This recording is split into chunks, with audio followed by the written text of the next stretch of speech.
What's on your shirt? Motorcycles. Motorcycles? Why are you in a super dark bathroom, you ask? Well, because on quarantine day 317, I'm just completing some honey-do list stuff, as most of you probably are as well. Today, in real life today, I just posted a video suggesting we do a little Q&A video since it's kind of, times are weird and it's hard to keep up with, well, doing normal daily activities. So we're gonna do that today. I'm gonna get some of my stuff done that I need to get done. My wife's gonna paint them. I just have to take them apart. The fixture, that is. Yeah, I'm not really sure where the day's gonna take us though, because I don't know what the questions are yet, but video got posted a couple hours ago, but they're rolling in.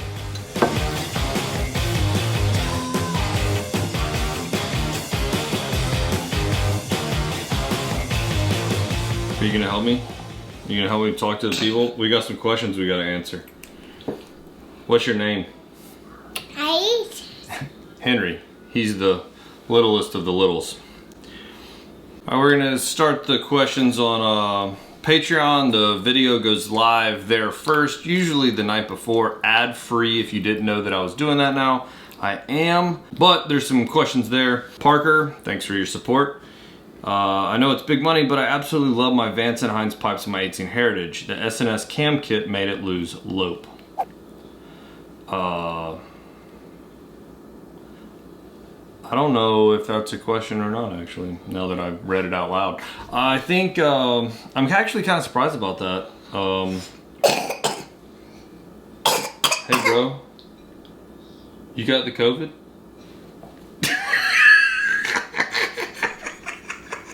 I'm just teasing you, bro. You hiding? Alright, so I'm curious to know what SNS cam you have, because I've done 465 and 475 on the Milwaukee 8s, and it actually kind of makes there be lope. Or maybe it had lope and then, I don't know. Greg, thank you for your support on the Patreon page. How's Softail Breakout? I'm thinking of buying it, but not sure, just trying to get pros and cons. I'm a fan of the Milwaukee 8 Breakout. I'm not so much a fan of the twin cam version. The new one does handle a little bit better. The rear tire being a 240 makes it kind of difficult to corner, or not difficult to corner. The new ones corner better, but they don't corner as well as, say, a tire with closer wheel sizes, tire sizes, width sizes. The Heritage 150 rear, 130 front. That's one of the better, throwing it down on the twisties. Breakout's also a really long bike. You leaving me? Hey, John Price wants to know what day is it. What day is it? Leslie, guess what today is? It's hump day. So I would definitely suggest taking it for a ride, for sure, if you're able to, especially with current world conditions. The 3.5 gallon tank gets a bunch of knocks because it's so small. I'll be honest, the Breakout, I don't really see that as a bike that you're gonna ride for super long distances. 3.5 gallons still gonna give you well over 100 miles between fill-ups. I don't see like logging cross-country miles on that bike, but I might be wrong. Breakout owners, throw it down in the comments. What's the longest day trip you've done? Are you ready to go play outside? Yes. Did you finish eating your bagel? Yes.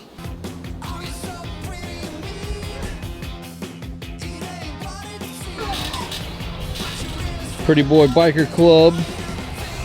Dude, you're gonna be high when you get done with that. I actually got a bunch of stuff from them down in Flim. Chilled out a little bit since like 2 days ago. So everybody's in hoodies and jackets and stuff. Christopher asks, in your opinion, what is the best engine mount for an 06 HD Dyna Super Glide? Under 50 miles an hour is fine. Over that highway speed, it shakes. Could it be the effects of the wind, or do I need to change the motor mounts? The front motor mounts on Dynas do start to sag after a while, and if there's no clearance, it should be 30 thousandths to 50 thousandths between the rubber bit and the top of that motor mount. If there's not, then 6th gear especially vibrates really, really bad.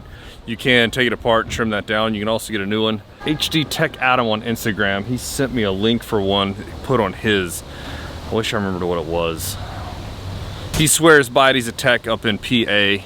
Probably laid off right now too, unfortunately, with all this quarantine business. So Adam, hopefully you're doing good up there in PA. JDSFX4 asks, have you ever had any experience with the Recluse clutches? I'm thinking about going with the torque drive in my 19 Road Glide Special and curious about your thoughts with it, or even their auto clutch. Their auto clutch for hydraulic clutches is horrid. I am not a fan. Yeah, I don't like them.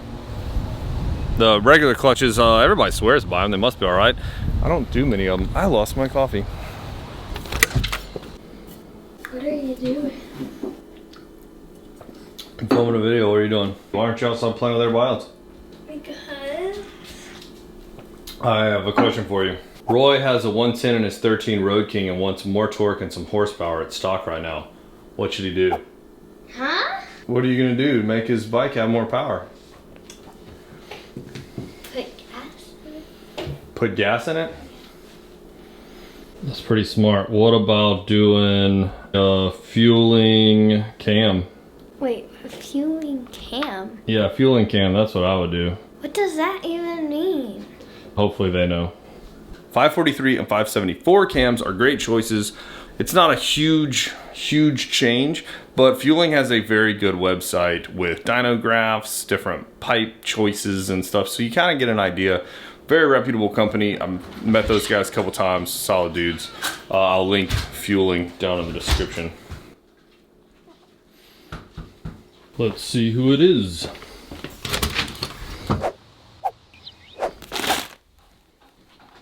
TJS, what was the main reason for changing the size of the bigger primary case on the 18 FLFBS to the slimmer one on 19 and 20 models?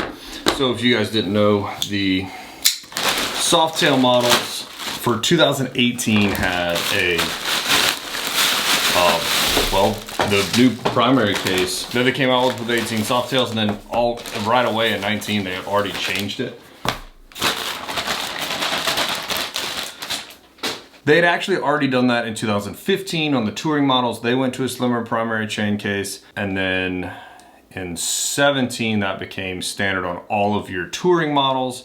So honestly, I think the better question is, why didn't they just already have it on the 18 models? But it has to do with your ability to reach the ground. For shorter inseamed riders, that left side is always, especially in the Softail, been pretty wide, hard to be flat-footed on the left side. So yeah, I think that's why they go slimmer. Fun fact, it also takes less fluid, so your services are cheaper. We got some fun stuff in. A mic adapter for the Insta361R, the fast charge hub, and a new invisible selfie stick in, I think this is the carbon fiber one, maybe? Arms and shapes your shoulders at the same time. Back of my arm. Feel the definition already. You just shake it. I'm super excited about the mic adapter because, I mean, I'm overall impressed with the Insta360. I didn't actually think I would be, to be honest with you. I mean, I've had GoPros for years. I am a fan. They do what I need them to do. I don't expect to be too impressed, but for moto vlogging, since I'm so impressed, this little tiny itty bitty, that's the mic adapter, USB-C to 3.5mm. So I want to try that out. I'm so impressed with the camera, I might just slap one on my helmet, since its color seems to match the Hero 8 a little more than the Hero 7. One thing, you can't hardly moto vlog though unless you have a couple of batteries. Otherwise, makes things a little more difficult. What do we have here? We got a cable.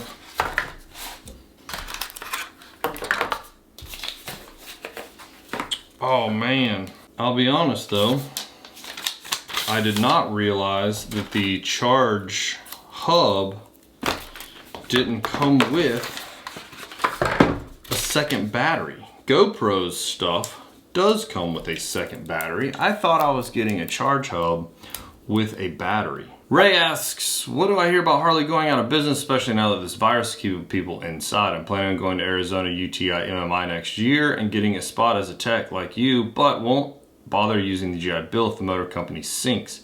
I want to own my own Harley shop one day too, but the company has to last long enough for me to make it there. What are your future plans? Want to go halvesies on a Harley spot in like 12 to 15 years? Woo! Ray. Man. I still haven't decided what I want to be when I grow up, so I don't know if I'll be having a shop in 12 to 15 years, to be honest with you. That's half a joke, by the way. I don't think Harley's gonna close. I think Harley is going strong revamping this year, especially. I think that the market is changing, and the sooner Harley-Davidson employees get behind a younger generation coming in and people asking what seems like silly questions, for example, electric vehicle owners, if that's going to be a thing, you have to deal with somebody that might be into electric vehicles. Those aren't always like big burly biker dudes like what you're used to seeing in the dealership.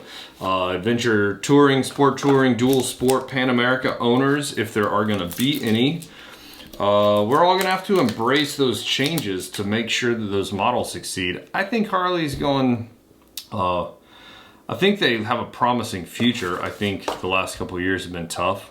CEO changing and stuff, but I mean, let's be honest. I'm just what do I know? I'm just an idiot with a camera, works on motorcycles. As far as going MMI right now, the thing about that too, the service industry, even if a company goes under, the service industry, that's not going anywhere. Harley, there's hundreds of thousands of Harleys on the road, millions of Harleys on the road. So there's still a service need for them. You can also take other brands while at MMI. I would actually suggest doing a metric class as well, learn a little bit about Kawasaki, things like that, Yamaha, BMW, all that. The power sports industry in general is down right now, but everything goes in waves, man. You can't, nothing like goes like this except maybe like Apple stock. They go up always. It's weird. I'm just kidding. I'm not a financial advisor either. See, the box shows 2 batteries in the charge hub. I guess the fact that GoPros comes, their fast charger comes with an extra battery and this pictured one, that's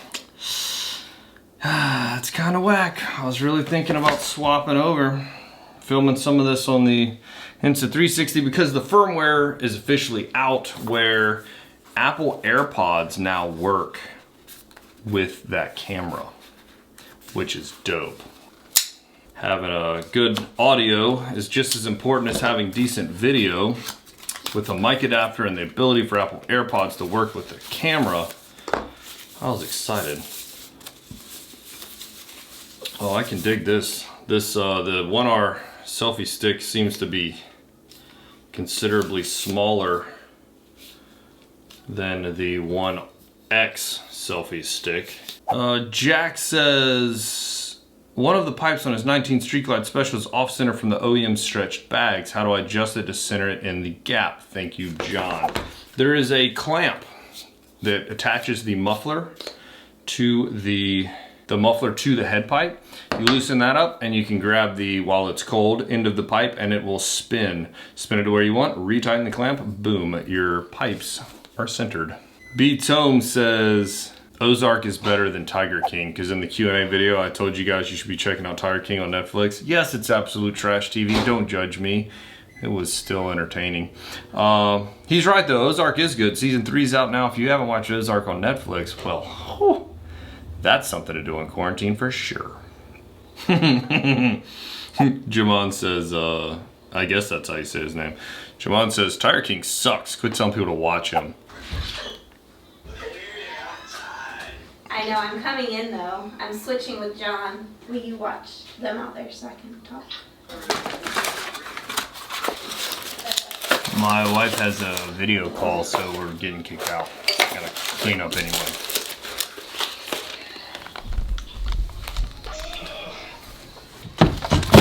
None your business asks, my kid still rides that old Buramax, the little mini bike, electric mini bike that I bought him a couple years ago.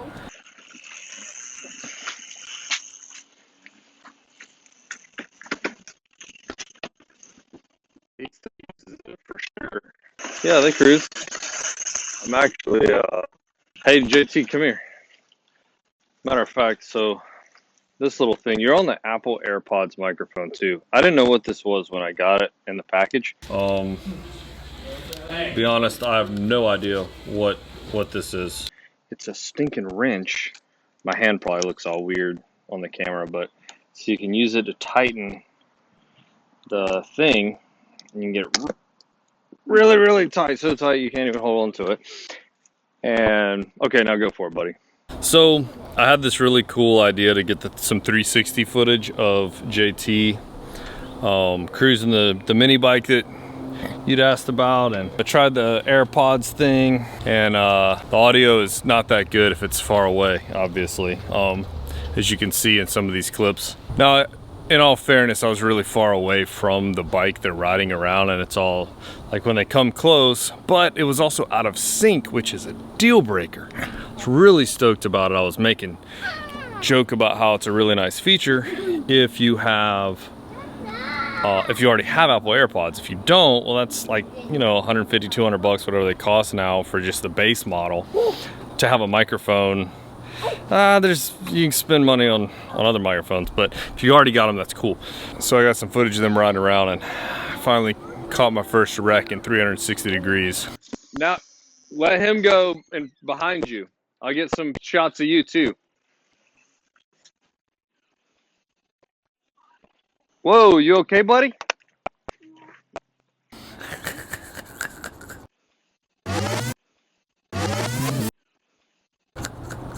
And there's no audio. Hopefully a firmware update on the 1R fixes that stuff. And it might be on me for letting them get farther than, you know, 10, 15 feet away from me. But JT, can I send that to Fail Army? Yes, do it. I should send it to Fail Army. Uh-huh. All right. We can watch JT on YouTube. There's no way I'm hitting all your questions, guys. This is something I want to do live eventually. That way it'd be easier to get to all of the questions faster, sort of. There's a quicker turnaround too. You know, you ask a question, you get an answer. On top of that, I just really don't want to do live videos on YouTube. I want to stick with do it on the Patreon page, partially because I don't want part of my library to be this hour and a half, 2 hour long video on my channel. I'd rather keep that elsewhere, not, you know, I don't know. Somebody, what a YouTuber not too long ago, I think it was Dirty D's, who mentioned that you're... What are you yelling about? T, get off his bike. You gonna wreck his bike too, bro. I think it was Dirty D's though that mentioned, you know, your video library is like a bookshelf. You know, you want to pay attention to what's on it. Milton asks, if I install aftermarket exhaust and ape hangers on my bike, does that void my warranty? I have a whole video on the warranty situation currently rocking the Harley world. The short of it is, you know, Harley stands behind their craftsmanship and their products. So if you physically install ape hangers, then pretty much nothing in that handlebar job, like labor-wise, would be covered because they're not the ones who put it together. As far as aftermarket pipes go, technically anything outside of EPA regulations is not covered anymore. That's kind of the short of it. Your warranty manager at your local dealer is who you actually want to get that information from, though. That's who's going to file the paperwork, and he knows better than me, a tech. I still have stuff that I have to send to warranty manager and see what he thinks. Alright, I'm determined to figure out this AirPods thing. And once they connect, I can open up my phone and I'll read another question. Definitely takes a while. Alright, AirPods are connected. So what I'm curious about is if this audio is going to stay synced up to the video.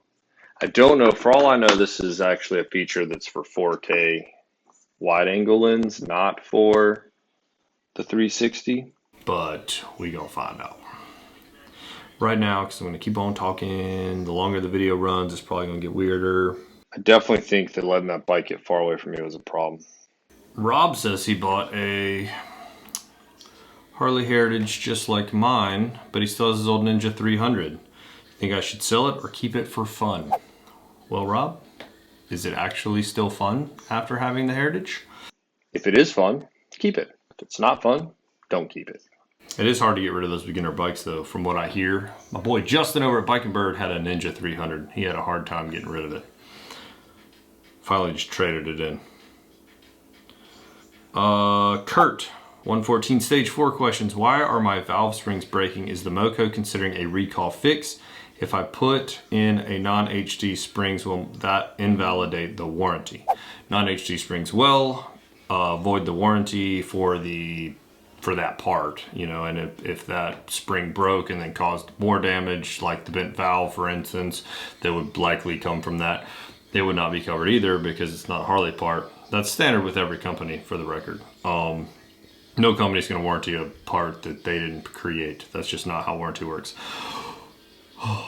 I'll be honest, I didn't know that the 114 valve springs were still breaking. I thought that was an issue in the beginning of the Milwaukee 8. A couple of valve springs broke, like it was a bad batch of springs or something. Bear in mind, Harley doesn't make the springs. I would just say that a non-HD spring might still break. I don't know. There is ways to test them though, spring pressure, spring rates, stuff like that. Sounds like the QC in the beginning might have faulted. So Kurt, I'm confused or curious, not confused, curious.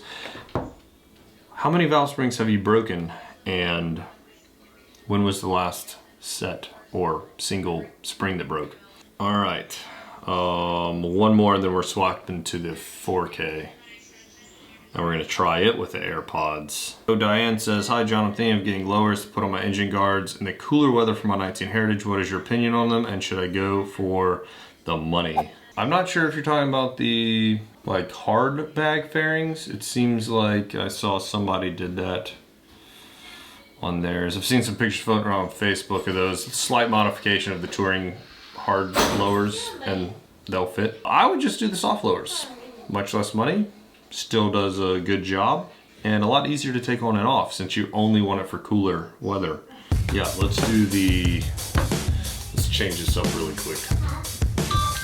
Pop this thing.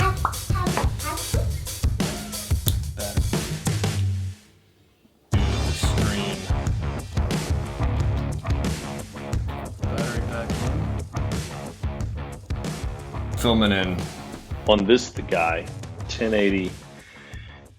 30 frames a second. One thing that I do like about this is I can change the the wide, ultra wide, linear, or narrow, like change its viewpoint after it's recorded. It records the same way the whole time. Now that would change what's in frame and out of frame. But on, say, a GoPro, you have to choose that before you ever start recording, so it makes it a little more difficult.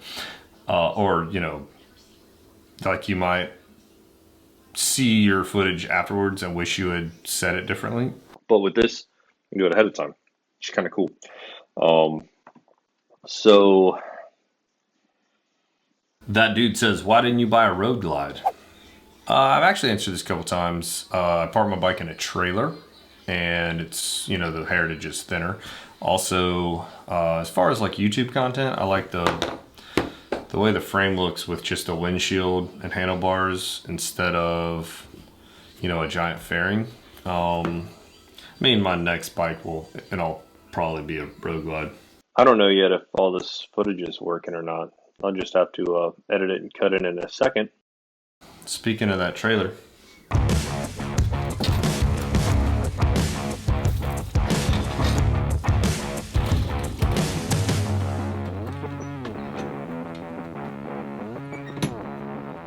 Which bike would you prefer other than your Heritage?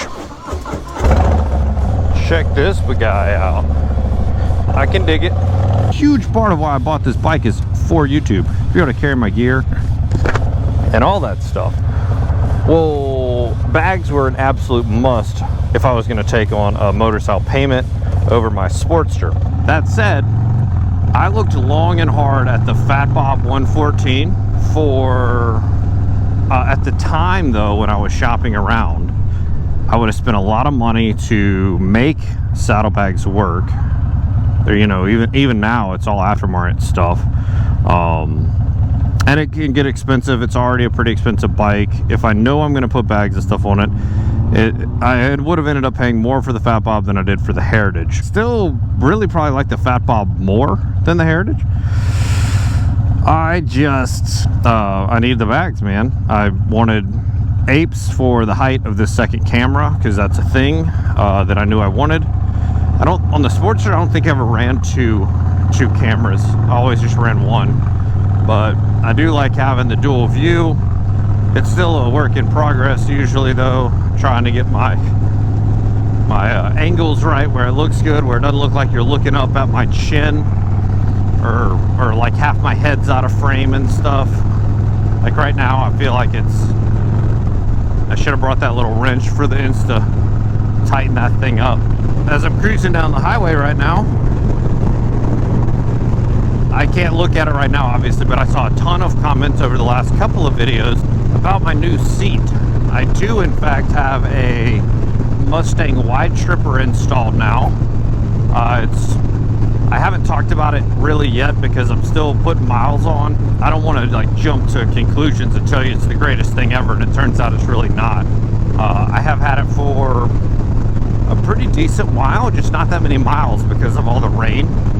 So, and I actually I lumped it together. It's in a video plan to be lumped together with a bunch of other information about my bars, which somebody asked. I saw they're Carlini 14-inch bars. I have a video on that. I have a video on my highway pegs, but a video on just the seat. I just did that with the ASR seat. I just didn't really want to do another video on just the seat, if that makes sense. So yeah, the rider triangle, how the things I did to make this my bike and why I chose it and stuff, that's a video that I'll actually probably film while the shop has funny hours, because I don't need the shop to film that, and just ride around and talk to you guys about it.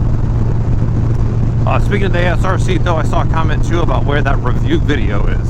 Well, with all the rain that we had, I mean, I talk about the weather a lot in my videos, which is kind of weird. I do want to film a review video with that motorcycle. John has been, you know, other John is who I installed the ASR Zero seat. He likes it. It fits him well. In the original video, you remember I mentioned that it probably fits a taller person better, and John is taller. He doesn't notice any pain or anything. For the record, I asked him like 2 weeks ago about it because I need to film that video. And he just told me that he's been using it. It doesn't cause him any pain or anything. It's a good seat. It's a good looking seat. He enjoys it. Looks good on his bike. You know, no change from the initial first impressions thing. When we review things, that's what we hope. We hope that we don't jump the gun and tell you something's the greatest thing ever and then 3 months later they suck. Fortunately, I haven't had any problem with that. Somebody asked too about my torque vest. I guess I read this earlier before I left. He mentioned that he has torque flannel and something else. It's up on the screen so you guys can read it. I'm sure I'll find it later. But he said his flannel's falling apart. And he's curious about the vest, which my flannel's still in good shape. I would have told you guys if it wasn't. One thing I noticed about my vest is it does seem to be fading slightly, which makes sense. I'm out in the sun in this thing always. I only wear this when I'm riding, obviously, but I always wear it when I'm riding. So it's gotten a ton of use. I have a very small hole for me in the left side pocket, so I'll have to sew that up. No big deal. It's kind of normal wear and tear. This vest has thousands and thousands of miles on it. Me and Torque Motorcycle have a really cool working relationship. He's a really good dude. I really like his stuff, high quality. Honestly, I'd suggest DMing him about your flannel not holding up and just see what he says, man. I think he's a good dude. I think he'll try to make it right if it's possible. I'm trying to remember some of the other questions I heard. I know I saw Knuckles TV. If y'all follow Knuckles, he's a fellow YouTuber. Came all the way from Tejas to meet me one time. Well, he didn't come here to meet me. He was here, and he made a point to swing by and brought some gifts for me. It was really cool. But yeah, he came down, And hung out with Blue Bike and Doyle. They go back and forth on Instagram a fair amount. It's pretty funny. So he asked if I ever consider going full-time YouTube. You know, yeah, I do think about it. Why? I mean, I think that's a natural progression of making a channel and finding some success on the internet is, you know, wanting to do merchandise, thinking of, you know, hey, would people actually wear this?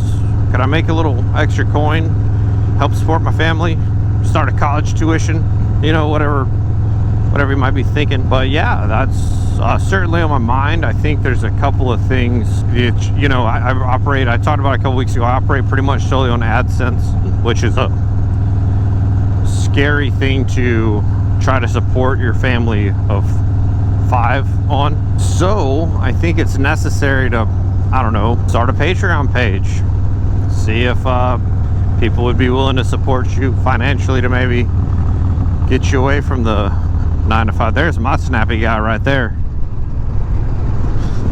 I want to do some stuff with him too, man. That'd be cool. Truck tours or something. You never know how people act on camera though. Some people get all weird and stuff. I've never even asked him if he wanted to do anything like that. Maybe a gas station. Yeah, so I think it's necessary to start a Patreon page to help. You know, you really probably ought to be doing merchandise, just some serious sponsor brand deal stuff to help know how much income you're gonna make if you're gonna go full time. Find this gas station and get a beverage before I go to my meeting.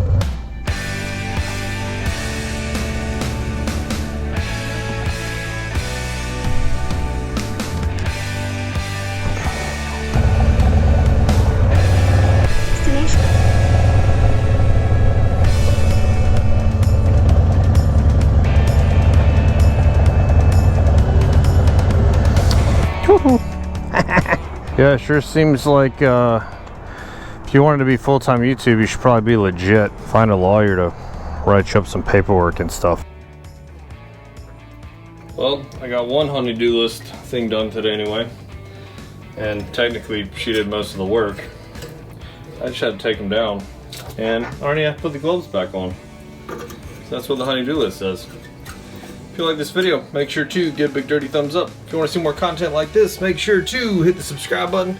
If you want to see more content from me, this video popping up right here and here, and I'll catch you guys in the next one. I would slap the screen, but I'd probably fall off this freaking counter.